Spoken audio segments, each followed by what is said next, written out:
جب ہلاکو نے 656 ہجری میں بغداد کو تباہ کیا تھا، پتہ ہے کتنے آدمی قتل کیے تھے؟ 15 لاکھ آدمی، 15 لاکھ آدمی، کئی دن ان کا قتل عام ہوتا رہا۔ 20 لاکھ کی آبادی تھی، 5 لاکھ کیسے نکل گئے، بچ گئے یا اس نے خود چھوڑ دیے؟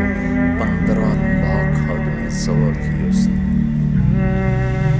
اور اس کے پیچھے بے شمار جو چل رہی تھی نافرمانی، اس میں ایک بڑی نافرمانی فرقہ واریت تھی، اور شیعہ سنی فساد اور شافی حنفی فساد، مالکی حنبلی فساد۔ اب تو چونکہ اللہ نے ایسے بلاک بنا دیے کہ جو شوافے ہیں ان کا بلاک الگ ہو گیا، احناف کا بلاک الگ ہو گیا، حنبلیوں کا الگ ہو گیا، مالکی افریقہ میں چلے گئے، حنفی وسط ایشیا میں آ گئے، شافی مشرق بعید میں چلے گئے، حنبلی بلاد عرب میں چلے گئے، تو ان کی آپس میں کوئی وہ پھینگ سینگ نہیں پھنستے ہیں۔ لیکن چونکہ شیطان نے تو محنت کرنی ہے، تو اہل السنت والجماعت ہو کر آپس میں اتنے لڑائیاں ہیں، اور مختلف جتنے بھی مکاتب فکر ہیں سب کے آگے مختلف مکاتب فکر ہیں، اور وہ آپس میں نفرتوں تک پہنچے ہوئے ہیں اور بغض تک پہنچے ہوئے ہیں۔ یہی حال بغداد کا تھا، یہی حال بغداد کا تھا۔ اللہ مجھے بڑے بول اور دعوے سے بچائے، جو تاریخ پڑھے بغیر دین سمجھ میں نہیں آتا پوری طرح۔ آدمی عبرت نہیں لے سکتا، سبق نہیں لے سکتا، صرف فقہ میں گم ہو کر ایک عجیب قسم کی وہ مخلوق بن جاتا ہے۔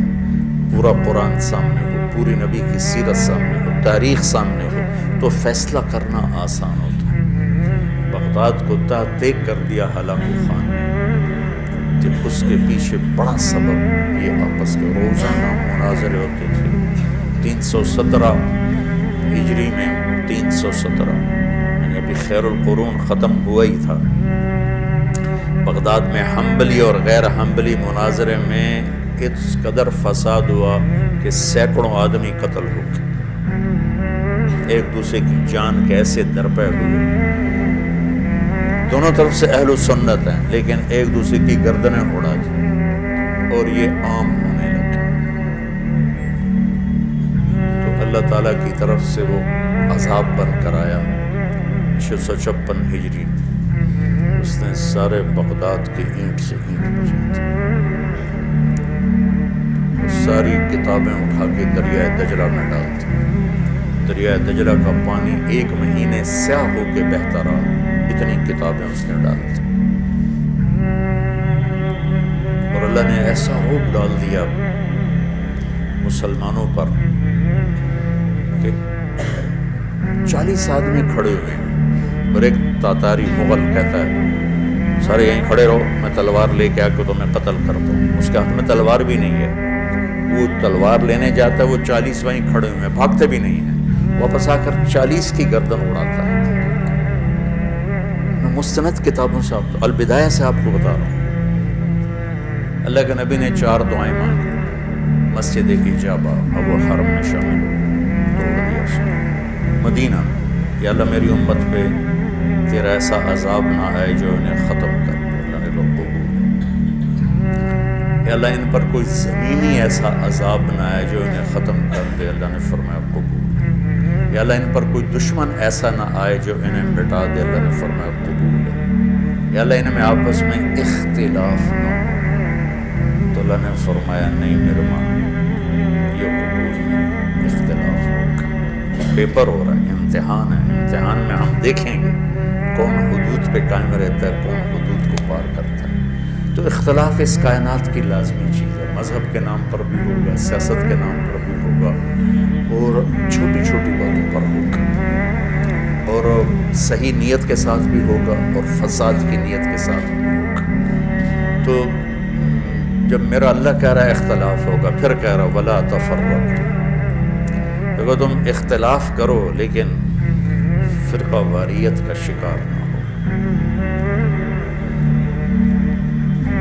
کتابیں تاریخ کی بہت ہیں، اور یقیناً تاریخ کی روایت کا معیار قرآن و سنت سے کے برابر نہیں ہو سکتا ہے۔ تاریخ کچھ کہے اور حدیث کچھ کہے، قرآن کچھ کہے تو تاریخ کو چھوڑ دیا جائے گا۔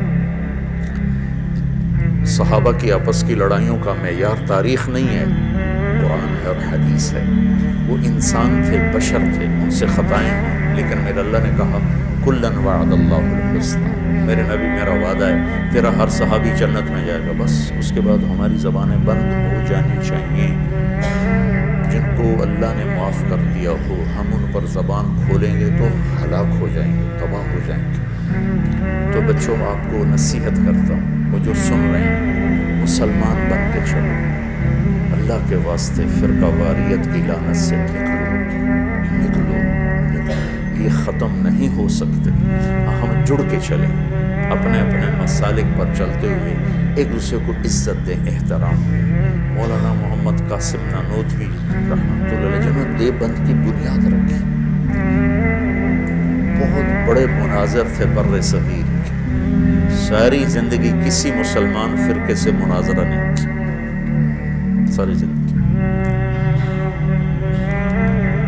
حضرت تھانوی کے مواعظ 30 جلدوں میں ہیں، پڑھو۔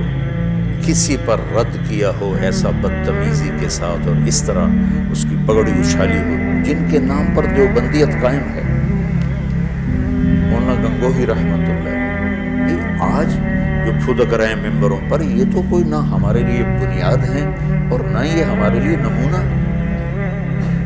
3 آدمی بنیاد ہستی رکھ، ایک حضرت تھانوی، ایک حضرت گنگوہی، ایک حضرت نانوتوی، یہ 3 آدمی پلر ہیں دیوبندیت کے۔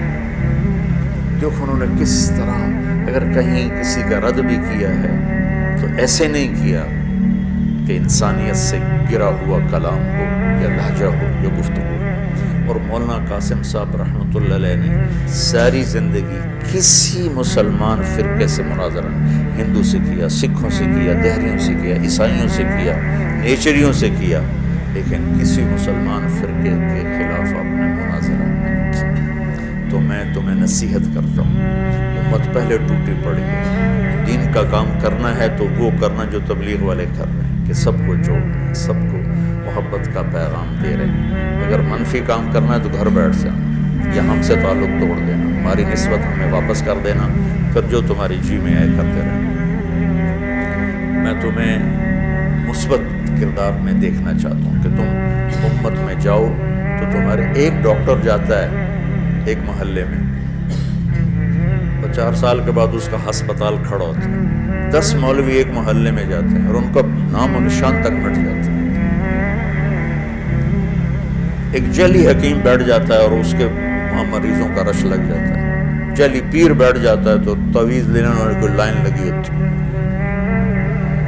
اور ایک اچھے مدرسے کا پڑھا ہوا بچہ اپنے ماحول میں جاتا ہے اور وہ کوئی اثر ہی نہیں چھوڑتا۔